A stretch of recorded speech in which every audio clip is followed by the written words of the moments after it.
घरा मंदिराली लंकेची पार्वती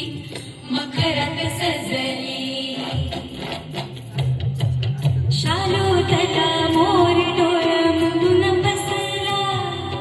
होते त्याला मणी हिरव्या चुड्याला हसला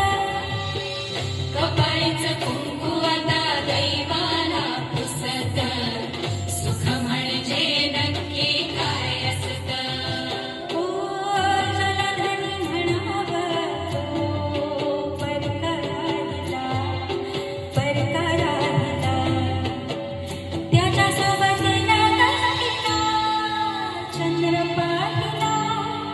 चंद्र पाहिला